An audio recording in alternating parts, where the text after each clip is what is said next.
Lord. വേഗം വരുന്ന കർത്താവായ യേശുക്രിസ്തുവിന്റെ നാമത്തിൽ എല്ലാ വിശുദ്ധന്മാർക്കും സ്നേഹവന്ദനം. കർത്താവിൻ്റെ കൃപയാൽ ഒരിക്കൽ കൂടി കർത്താവിൻ്റെ ഈ ജീവൻ്റെ വചനവുമായി നിങ്ങളോടുകൂടെ ഈ നിലയിൽ സംഭാഷിക്കുവാൻ ദൈവം തന്ന കൃപയെ ഓർത്ത് കർത്താവിനെ സ്തുതിക്കുന്നു. കർത്താവിൻ്റെ വലിയ സ്നേഹമാണ് നമുക്ക് വീണ്ടും അവസരം ദൈവം തരിക. അപ്പോൾ കഴിഞ്ഞ ദിവസങ്ങൾ നമ്മൾ പഠിച്ചുകൊണ്ടിരിക്കുന്ന ഭാഗം നിങ്ങൾക്ക് ഓർമ്മയുണ്ടാവുമല്ലോ. നമ്മുടെ പ്രാണൻ്റെ രക്ഷ, നമ്മുടെ ദേഹിയുടെ രക്ഷ, നമ്മുടെ ജീവൻ്റെ രക്ഷ, നമ്മുടെ സോളിൻ്റെ രക്ഷ എന്നുള്ള വിഷയമാണ്. ഇതിനെക്കുറിച്ച് നമ്മൾ നന്നായിട്ട് അറിയണം. അതറിഞ്ഞില്ലെങ്കിൽ നമുക്ക് നിത്യതയിൽ വലിയ നഷ്ടമുണ്ടാകും. അതുകൊണ്ട് പലർക്കും അങ്ങനെയുള്ള കാര്യങ്ങളൊന്നും അറിയാൻ വലിയ താല്പര്യമില്ല. ഇന്നത്തെ തലമുറയിൽ പലരും എനിക്ക് ആത്മരക്ഷ കിട്ടി, അതൊക്കെ ധാരാളം, ഇനി ഞാനങ്ങ് സ്വർഗത്തിലെത്തും. അതൊക്കെ ശരിയാ. രക്ഷിക്കപ്പെട്ട ഒരു വ്യക്തി സ്വർഗത്തിലെത്തിയാലൊന്നും ഞാൻ ഒരിക്കലും പറയില്ല.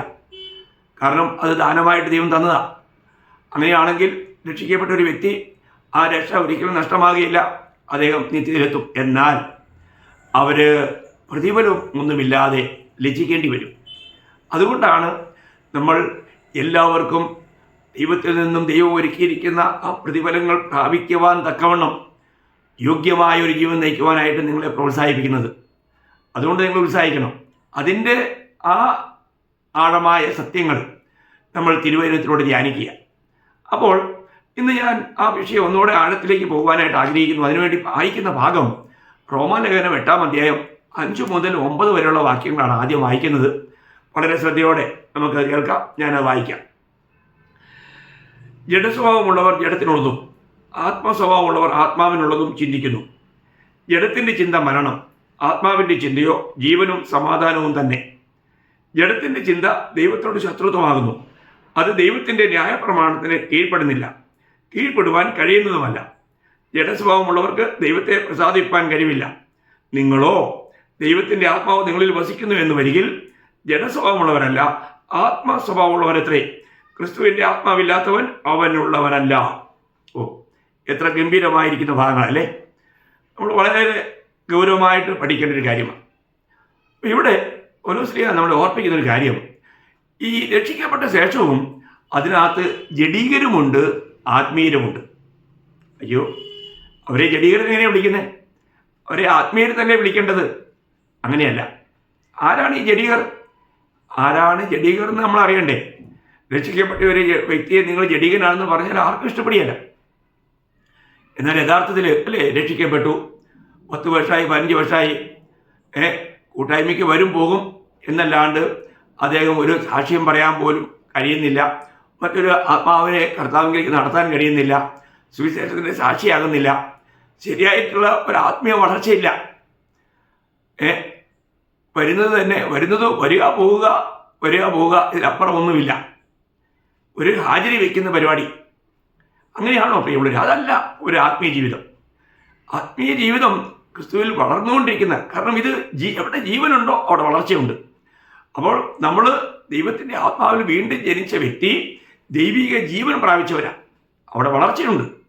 നമ്മളിൽ വളർച്ച കാണണം. എന്നാൽ നമുക്കറിയാം, നമ്മൾ കൊരിന്ത്യർ ലേഖനം വായിക്കുമ്പോഴത്തേക്കും അവിടെ 1 കൊരിന്ത്യർ അതിൻ്റെ 3-ാം അധ്യായം അതിൻ്റെ 1-ാം വാക്യത്തിൽ പൗലോസ് കൊരിന്ത് സഭയെക്കുറിച്ച് പറയുന്നത്, അത് അവിടെ നമുക്ക് ആ കാര്യം മനസ്സിലാക്കാൻ എളുപ്പമുണ്ട്. ഞാൻ വായിക്കാം. 1 കൊരിന്ത്യർ 3-ാം അധ്യായം 1-ാം വാക്യം. എന്നാൽ സഹോദരന്മാരെ, നിങ്ങളോട് എനിക്ക് ആത്മീയരോട് എന്ന പോലെ അല്ല, ജഡീകരോട് എന്ന പോലെ, ക്രിസ്തുവിൽ ശിശുക്കളായവരോട് എന്ന പോലെ അത്രേ സംസാരിപ്പാൻ കഴിഞ്ഞുള്ളൂ. വളരെ ദുഃഖത്തോടെ പറയുക. നമ്മൾ പലപ്പോഴും പലയിടങ്ങളിലും ആത്മീയമായിരിക്കുന്ന ഗഹനമായ കാര്യങ്ങൾ പറയുമ്പോൾ ആൾക്കാർക്ക് അത് മനസ്സിലാകത്തില്ല. അതെല്ലാം മനസ്സിലാക്കണം. അപ്പം ഞാൻ ഈ കഴിഞ്ഞ ദിവസം സഭയിൽ ദൈവം വിശ്വാസികൾക്ക് വേണ്ടി തുറക്കുന്ന 12 വാതിലുകളെ കുറിച്ച് പറഞ്ഞു. പക്ഷെ അത് ഹിന്ദിയിലാണ്. ഹിന്ദി അറിയാവുന്നവർ നിങ്ങൾ കേൾക്കണം. ദൈവം നമ്മുടെ ബുദ്ധിയെ തുറക്കുന്നില്ല എങ്കിൽ നമുക്ക് തിരുവെഴുത്തുകളെ തിരിച്ചറിയാൻ പറ്റിയില്ല. ദൈവം തുറക്കണം. ദൈവം തൻ്റെ വിശുദ്ധന്മാർക്ക് വേണ്ടി തുറക്കുന്ന 12 വാതിലുകളാണ്. ഞാനത് മലയാളത്തിലിടാനായിട്ട് ഞാൻ സാവകാശമില്ലാത്തതുകൊണ്ട്. അപ്പോൾ നിങ്ങളിൽ ഹിന്ദി അറിയാവുന്നവരെല്ലാം കുറച്ചെങ്കിലും മനസ്സിലാക്കാൻ കഴിയുന്നവർ അത് ഇന്നലത്തെയും മിനിഞ്ഞാന്നത്തെയും 2 ക്ലാസ്സിലായിട്ട് ഞാൻ 12 കൂട്ട കാര്യങ്ങൾ പറഞ്ഞിട്ടുണ്ട്. തിങ്കൾ ചൊവ്വ ബുധൻ 3 ക്ലാസ്സിലായിട്ട്. അപ്പോൾ നിങ്ങൾ ശ്രദ്ധിക്കുക, വളരെ വിലപ്പെട്ട കാര്യങ്ങളാണ്. നമ്മൾ ഈ കാര്യങ്ങൾ മനസ്സിലാക്കണം. ഇവിടെ കൊരിന്ത് സഭയെക്കുറിച്ച് പൗലോസ് പറയുകയാണ്, നിങ്ങൾ ഇതുവരെയും ജഡികന്മാരാണ്. കണ്ടോ? അപ്പോൾ രക്ഷിക്കപ്പെടാത്തവരെ കുറിച്ച് പറഞ്ഞിരിക്കുന്നത് പ്രാകൃതന്മാരെന്നാണ്. അത് നമ്മൾ 1 കൊരിന്ത്യർ 2-ാം അധ്യായത്തിൻ്റെ 14-ാം വാക്യത്തിൽ വായിക്കുന്നുണ്ട്.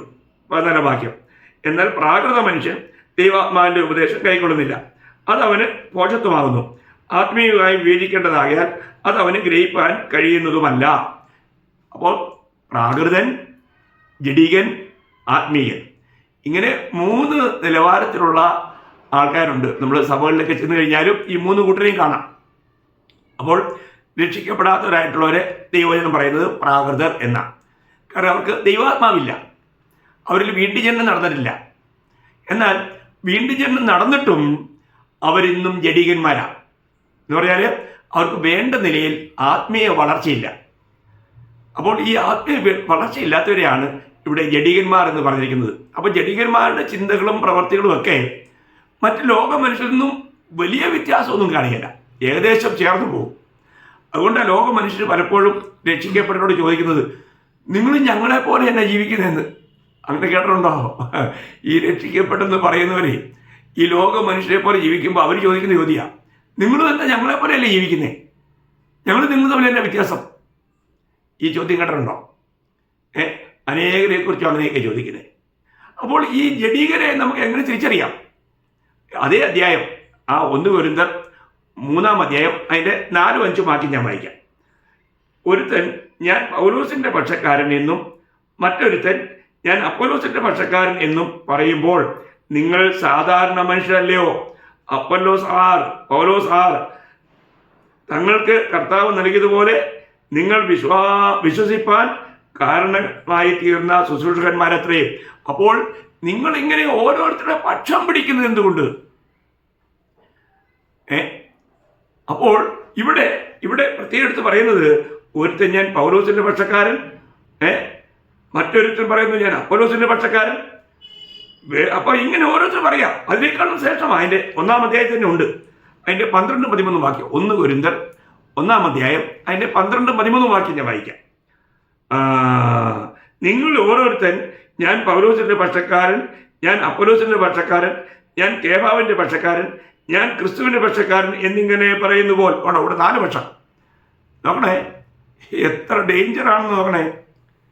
ഇന്ന് സഭായോഗം അല്ലെങ്കിൽ വിശ്വാസ ഗോളം, ആത്മീയ ഗോളം ഇങ്ങനെയല്ലേ ആയിത്തീർന്നിരിക്കുന്നത്.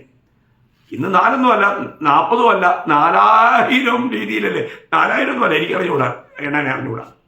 നമ്മൾ ചിന്തിക്കണം, എത്ര പക്ഷക്കാരാ പ്രിയവരെ, എത്ര പക്ഷക്കാരാ. ഇവിടെ ഇങ്ങനെ പക്ഷം തിരിഞ്ഞവരോട് പൗലോസ് ചോദിക്കുന്ന ചോദ്യമാണ് അവിടെ അതിന്റെ 13-ാം വാക്യത്തിലെ വളരെ ശ്രദ്ധിക്കേണ്ട ഒരു വാക്യം ഉള്ളത്. അവിടെ വായിക്കുന്നതിനാണ്, ക്രിസ്തു വിവാഹിക്കപ്പെട്ടിരിക്കുന്നുവോ?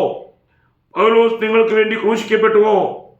അല്ല, പൗലോസിന്റെ നാമത്തിൽ നിങ്ങൾ സ്നാനമേറ്റുവോ? 3 ചോദ്യമാണ്. ഇതിന് ഉത്തരം നിങ്ങൾ പറയണം, കേൾവിക്കാരായി നിങ്ങൾ പറയണം, നാം ഓരോരുത്തരും പറയണം. അപ്പോൾ ഇവിടെ പൗലോസ് ചോദിക്കുന്നത്, ക്രിസ്തു വിവാഹിക്കപ്പെട്ടിരിക്കുന്നുവോ? നോക്കുക, ക്രിസ്തു വിവാഹിക്കപ്പെടണം. എന്നാൽ നമ്മൾ വിവാഹിക്കല്ലേ? അല്ലെ? ഇന്ന് നമ്മൾ നോക്കിയേ, ഒരേ ഉപദേശമുള്ള കൂന പോലെയുള്ള പിന്നെ കൂട്ടായ്മകളാണ് എല്ലാം. എന്തൊക്കെ കൂട്ടായ്മകളാണ്? നമ്മൾ ചിന്തിക്കണം, എന്തൊരു ദൈവം നിന്നെയാ പ്രിയമുള്ളവരെ.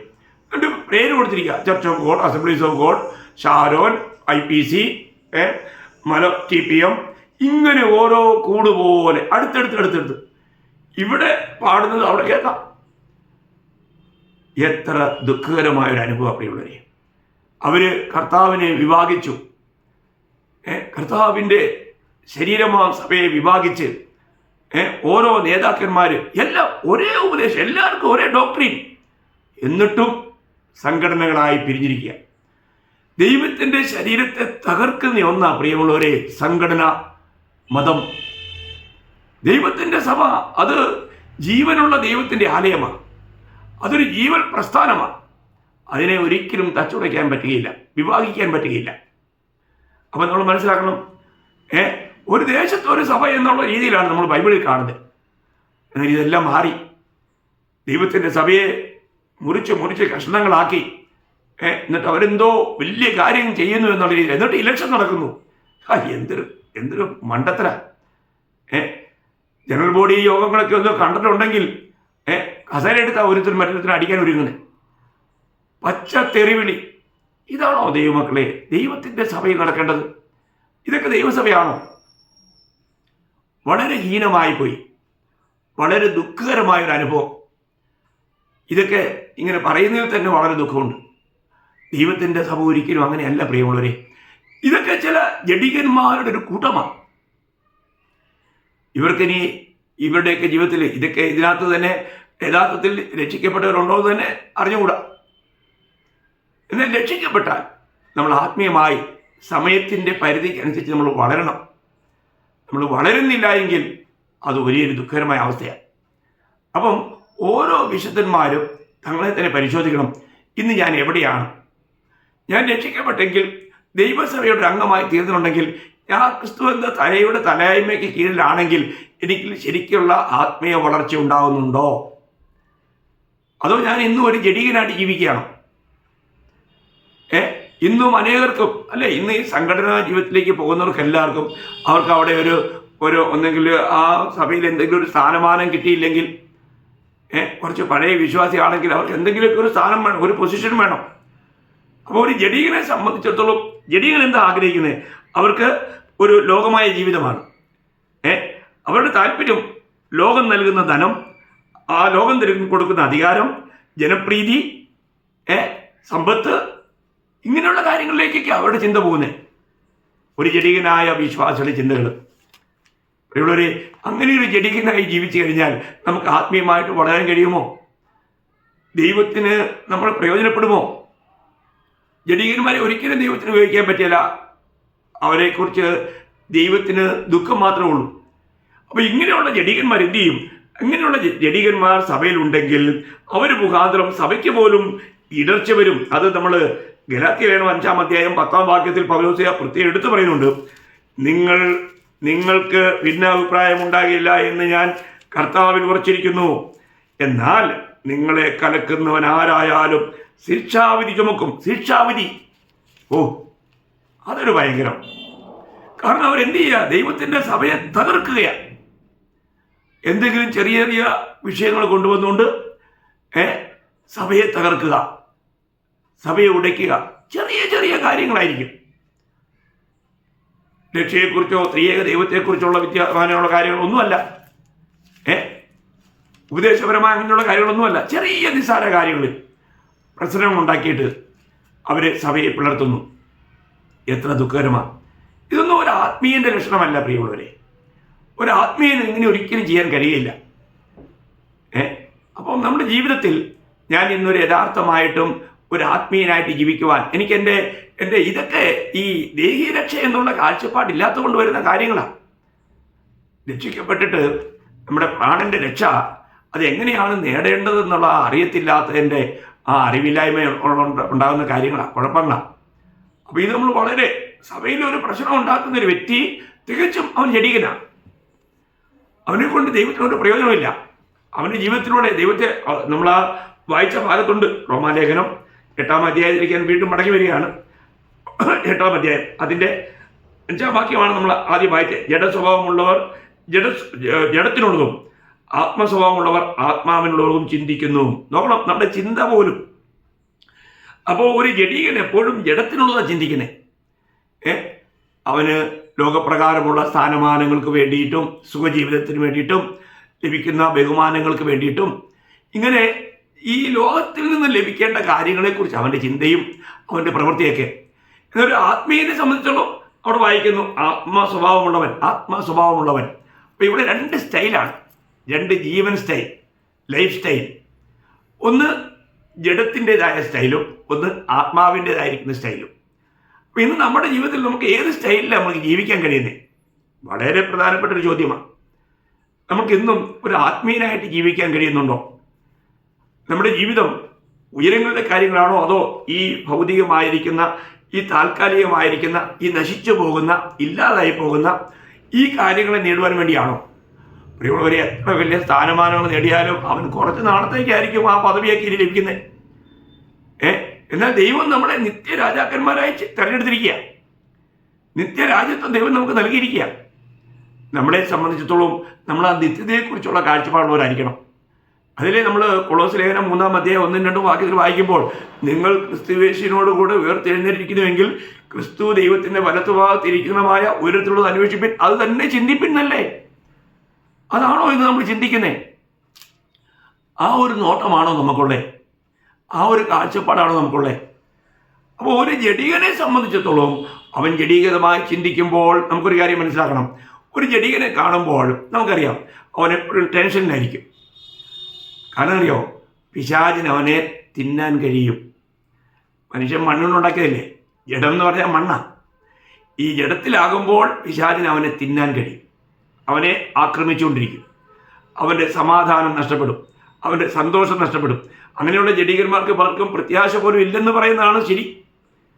നോക്കണേ, എത്ര ദുഃഖകരമായൊരവസ്ഥ.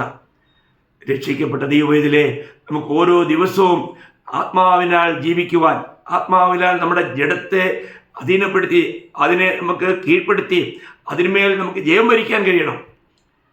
അതിന് നമ്മൾ നമ്മുടെ തന്നെ അവയവങ്ങളെ നമ്മൾ സമർപ്പിക്കണം. വളരെ വിലപ്പെട്ട കാര്യമാണ്.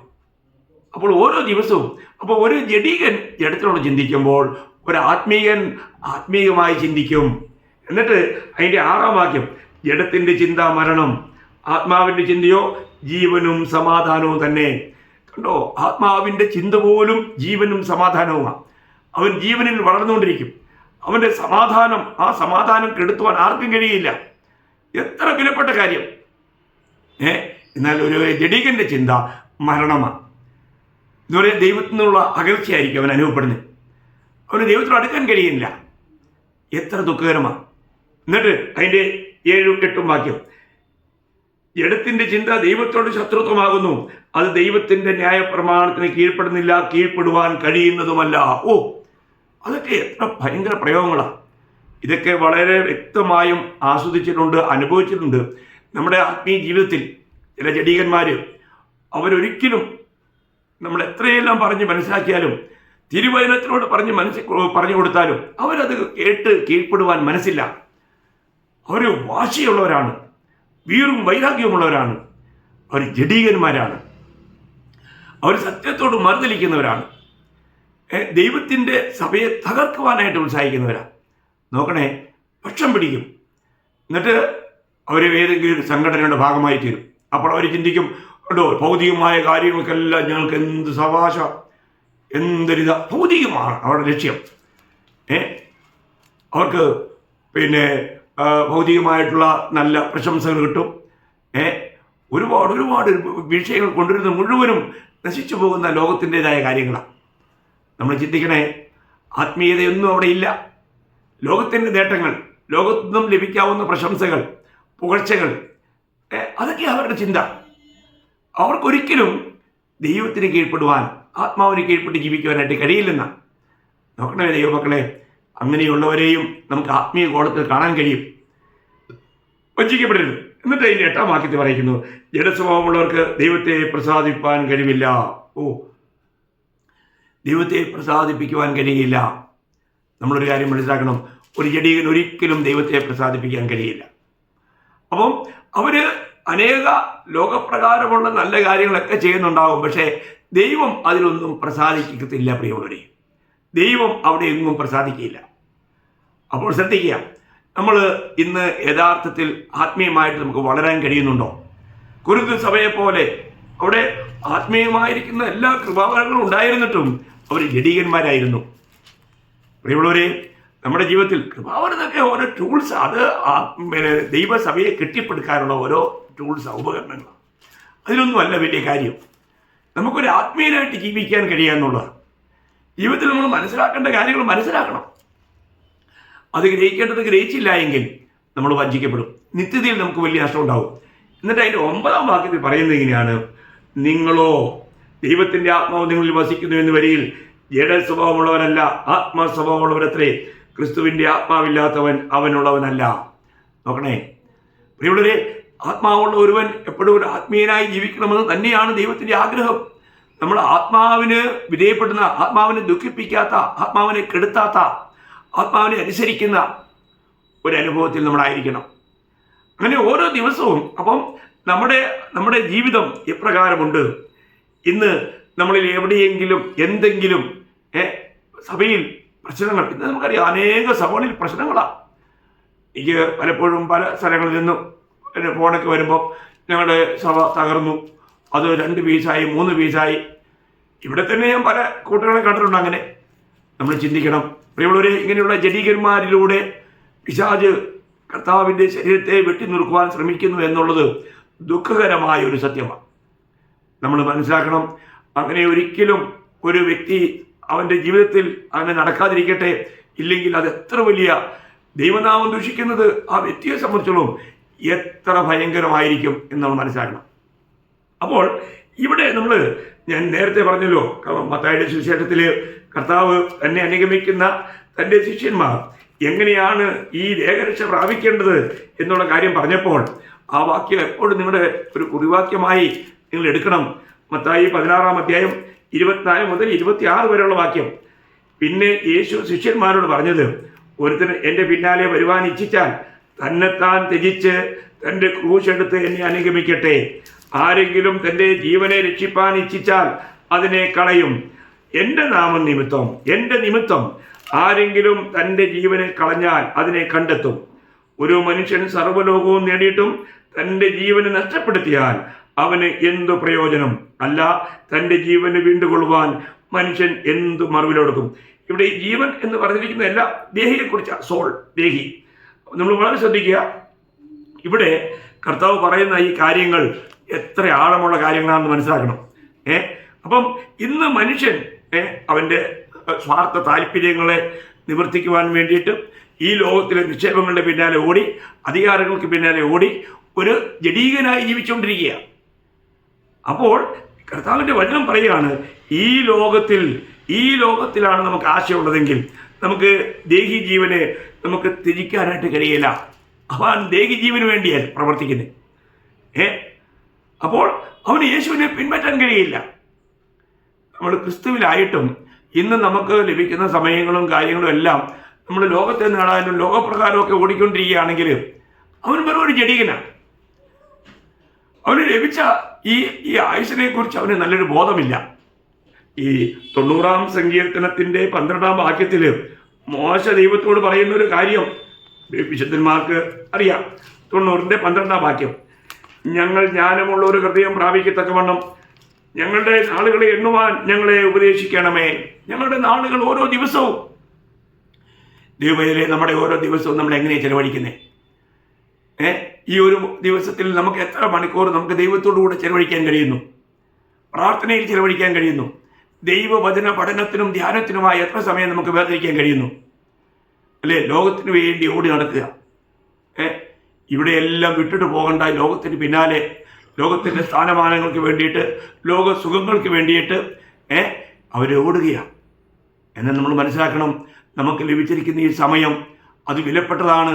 ആ സമയം നമ്മൾ നിത്യതയ്ക്ക് വേണ്ടി ഒരുങ്ങേണ്ടവരാണ്, നിത്യതയ്ക്ക് വേണ്ടി കരുതേണ്ടവരാണ്. നമുക്ക് ഒരു ജഡികനായി നമ്മൾ ജീവിച്ചു കഴിഞ്ഞാൽ നമുക്ക് ഉയരങ്ങളുടെ ചിന്ത പോലും നമുക്ക് നഷ്ടപ്പെടും.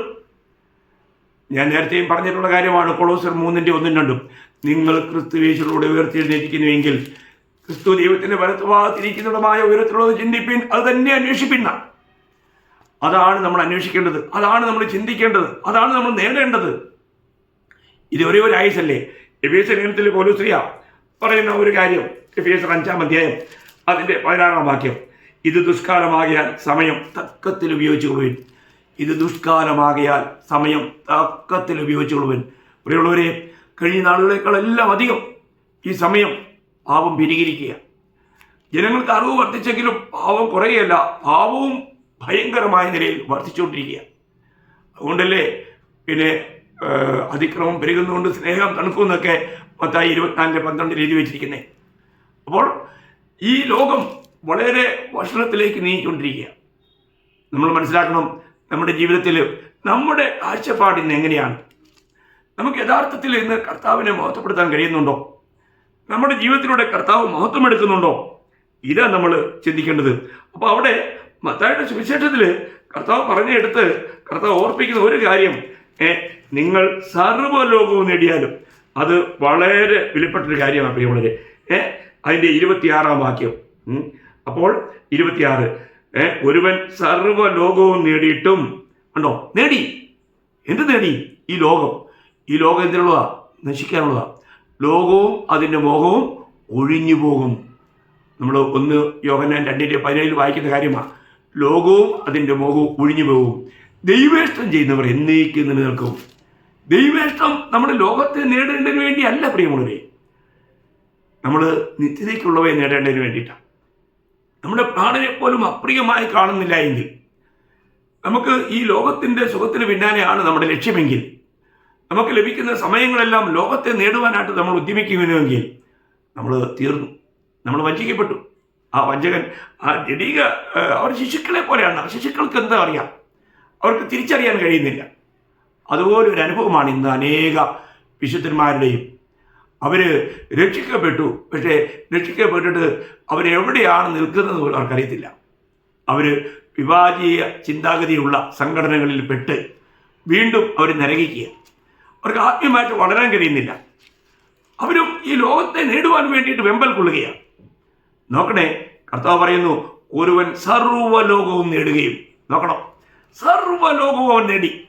എന്നിട്ട് പറയുകയാണ്, സർവ്വലോകവും നേടിയിട്ടും തൻ്റെ ജീവനെ നഷ്ടപ്പെടുത്തിയാൽ, തൻ്റെ ജീവനെ എന്ന് പറഞ്ഞാൽ ദേഹിയെ, നമ്മുടെ പ്രാണനെ നഷ്ടപ്പെടുത്തിയാൽ, കർത്താവ് ചോദിക്കുകയാണ്, അവനെന്ത് പ്രയോജനം? ചോദ്യമാണ്. അവനെന്ത് പ്രയോജനമുണ്ടോ? തൽക്കാല ജീവിതത്തിൽ പ്രയോജനമുള്ളതായിട്ടൊക്കെ നമുക്ക് തോന്നും. നമുക്കറിയാം, ഇന്ന് ഏറ്റവും അസ്വസ്ഥനായിരിക്കുന്നത് വലിയ ധനവാന്മാരാണ്. അവർക്ക് ഉറക്കമോടെ വരത്തില്ല. ഒരു കാര്യം മനസ്സിലാക്കുക, തിരുവചനം പറയുന്ന ഓരോ കാര്യങ്ങൾക്കും വളരെ ആഴമുണ്ട് പ്രിയമുള്ളവരെ, വളരെ ആഴമുണ്ട്. അവനെന്ത് പ്രയോജനം? എന്നിട്ട് കർത്താവ് അടുത്ത് ചോദിക്കുകയാണ്, അവനെന്ത് പ്രയോജനം? അല്ല, തൻ്റെ ജീവനെ അല്ലെങ്കിൽ തൻ്റെ ദേഹിയെ, തൻ്റെ പ്രാണനെ വീണ്ടുകൊള്ളുവാൻ മനുഷ്യൻ എന്ത് മറുപടി കൊടുക്കും? അവൻ്റെ ജീവനുണ്ടോ? അവൻ്റെ പ്രാണന്റെ വീണ്ടെടുപ്പ് വിലയേറിയത്. അത് നിങ്ങൾക്ക് അറിയാം എന്ന് ഞാൻ വിചാരിക്കുന്നു. നമ്മൾ 49-ാം സങ്കീർത്തനത്തിൽ അവിടെ ആ കാര്യം വളരെ വ്യക്തമായിട്ടും സങ്കീർത്തനകാരൻ എടുത്തു പറയുന്നുണ്ട്. പിന്നെ അതിൻ്റെ 49-ന്റെ 8-ാം വാക്യം, അവനെ വീണ്ടെടുപ്പാനോ ദൈവത്തിന് വീണ്ടെടുപ്പ് കൊടുപ്പാനോ ആർക്കും കഴിയില്ല. അവിടെ പ്രാണന്റെ വീണ്ടെടുപ്പ് വിലയേറിയത്, അതൊരു നാളും സാധിക്കില്ല. കണ്ടോ, അവൻ്റെ പ്രാണന്റെ വീണ്ടെടുപ്പ് വിലയേറിയത്, അത് ഒരു നാളും സാധിക്കത്തില്ല, ആർക്കും കഴിയില്ല പ്രിയമുള്ളവരെ. ആർക്കും വില കൊടുത്ത് പ്രാണന്റെ രക്ഷ അത് നേടുവാനായിട്ട് കഴിയില്ല. അപ്പം നമുക്ക് ലഭിച്ചിരിക്കുന്ന ഈ സമയം എന്തിനുള്ളതാ? ഇത് നമ്മൾ ലോകത്തെ നേടാൻ വേണ്ടിയുള്ളതല്ല. ലോകത്തെ നേടുമ്പോൾ നമ്മൾ നമ്മുടെ പ്രാണനെ നഷ്ടപ്പെടുത്തുകയാണ്. അപ്പോൾ ഇപ്പോഴത്തെ സമയം എന്നുള്ളത് നമ്മൾ ടൈം നിത്യതയ്ക്ക് വേണ്ടി കാര്യങ്ങളെ നേടുവാൻ ഇൻവെസ്റ്റ് ചെയ്യുവാനുള്ള സമയമാണ്. അതാണ്.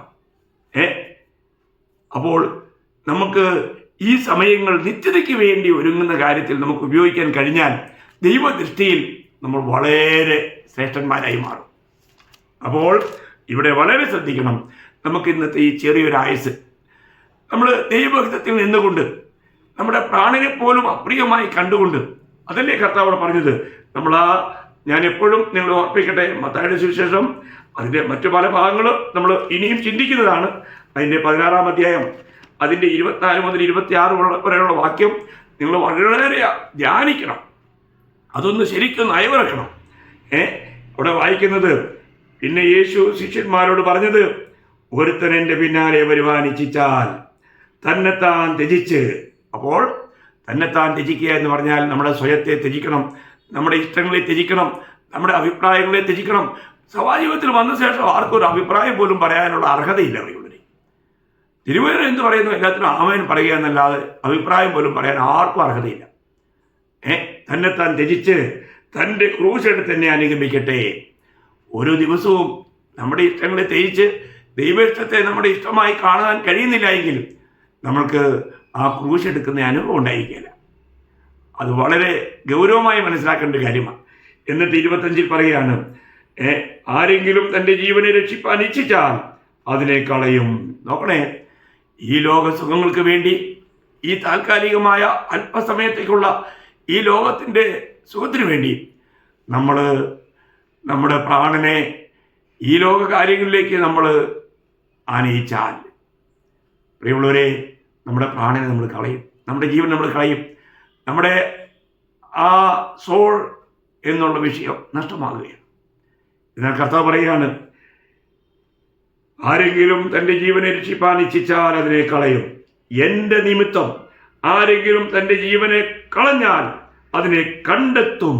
കണ്ടോ, കർത്താവിന് വേണ്ടിയിട്ട് നമുക്ക് നമ്മുടെ പ്രാണനെ പോലും അപ്രിയമായി കണ്ടുകൊണ്ട് നമുക്ക് ജീവിതം നയിക്കാൻ കഴിഞ്ഞാൽ നിത്യതയ്ക്ക് വേണ്ടി നാം നമ്മുടെ പ്രാണനെ നേടും, നമ്മുടെ ദേഹിയെ നേടും. വലിയ കാര്യമാണ് പ്രിയമുള്ളവരെ. ഈ കർത്താവിന് വേണ്ടി ഈ ദേഹി രക്ഷയിൽ ഓരോ ദിവസവും നമുക്ക് വളരുവാൻ കഴിയണം.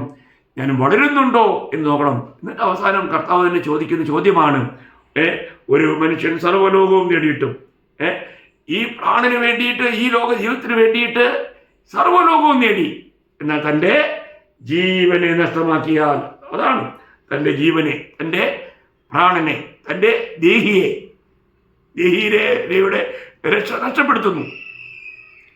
അങ്ങനെയാണെങ്കിൽ പിന്നീട് അവൻ എന്ത് മറുവില കൊടുത്ത് നേടും? അതാ ചോദ്യം. ആർക്കും കഴിയില്ല. ഇപ്പോഴുള്ള സമയം അതിൻ്റെ ഗൗരവം മനസ്സിലാക്കി, ദേഹി ജീവന്റെ രക്ഷയുടെ മഹാത്മ്യം മനസ്സിലാക്കി, ഓരോ ദിവസവും എനിക്ക് ദേഹി ജീവനിൽ വളരുവാൻ കഴിയുന്നുവെന്ന് പറയുവാൻ കഴിയണം. നമ്മൾ ജഡത്തിലല്ല, ആത്മാവിൽ മനസ്സുറപ്പിക്കണം. നമ്മുടെ ജീവന്റെ സ്റ്റൈല് ജഡത്തിലേക്കാകാൻ പാടില്ല, ആത്മാവിലായിരിക്കണം. ആത്മാവിൽ മനസ്സ് വെച്ച് നിത്യയുടെ കാഴ്ചപ്പാട് ഈ ലോക ജീവിതം, ഈ ക്ഷണികമായ ലോകജീവിതം നയിച്ചാൽ, പ്രിയമുള്ളവരെ, നിത്യതയിൽ നാം വളരെ ബഹുമാനിക്കപ്പെടും. ഈ ജീവൻ എങ്ങനെ നമുക്ക് ഈ ദേഹി ജീവനെ നേടുവാൻ കഴിയും? അതിൻ്റെ ആഴങ്ങളിലേക്ക് നമ്മൾ ഓരോ ദിവസവും ഈ നിങ്ങളിൽ പോയിക്കൊണ്ടിരിക്കുക. ഞാൻ ആഗ്രഹിക്കുന്നു, നിങ്ങളിത് വീണ്ടും വീണ്ടും നിങ്ങൾക്കൊന്ന് ഗ്രഹിച്ചാൽ, നമ്മുടെ ഇഷ്ടങ്ങളെ ത്യജിച്ച് കർത്താവിൻ്റെ ഹിതത്തിന് ഒന്നാം സ്ഥാനം കൊടുത്തുകൊണ്ട്, അല്ലേ, കർത്താവ് ലോകത്തിലായിരുന്നപ്പോൾ ശിഷ്യന്മാർ ബ്രേക്ക്ഫാസ്റ്റ് കൊണ്ടുവരാൻ പോയി. എന്നാൽ അവർ കൊണ്ടുവന്ന് കഴിഞ്ഞപ്പോൾ കർത്താവ് പറയാണ്, നിങ്ങൾ അറിയാത്ത ബ്രേക്ക്ഫാസ്റ്റ് ഞാൻ കഴിച്ചു. എന്താണ്? യോഹന്നാൻ 4:34 കർത്താവ് പറഞ്ഞു, എന്നെ അയച്ചവൻ്റെ ഇഷ്ടം ചെയ്യുന്നത് തന്നെ എൻ്റെ ആഹാരം. അങ്ങനെയുള്ള ആഹാരം കഴിച്ചിട്ടുണ്ടോ? വളരെ ടേസ്റ്റാണ്. പറഞ്ഞറിയിക്കാൻ കഴിയാത്ത ആനന്ദത്താൽ നമ്മൾ തുള്ളിച്ചാടും. അതാ യഥാർത്ഥ ക്രിസ്ത്യ ജീവിതം.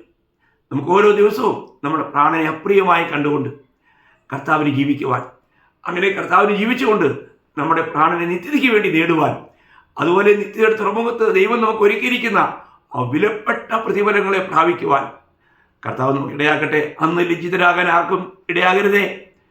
വളരെ ഒരുങ്ങണം. നിങ്ങൾ വളരെ ശ്രദ്ധയോടെ ഇത് കേൾക്കണം. വീണ്ടും വീണ്ടും ഈ വചനങ്ങൾ ധ്യാനിക്കണം. നിങ്ങൾ ആത്മാവിനെ ധ്യാനിക്കണം, അയവിറക്കണം.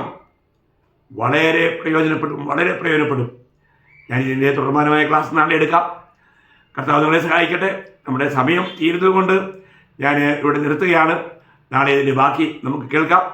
കർത്താവിന് മാത്രം മഹത്വം ഉണ്ടാകട്ടെ. ആമേൻ.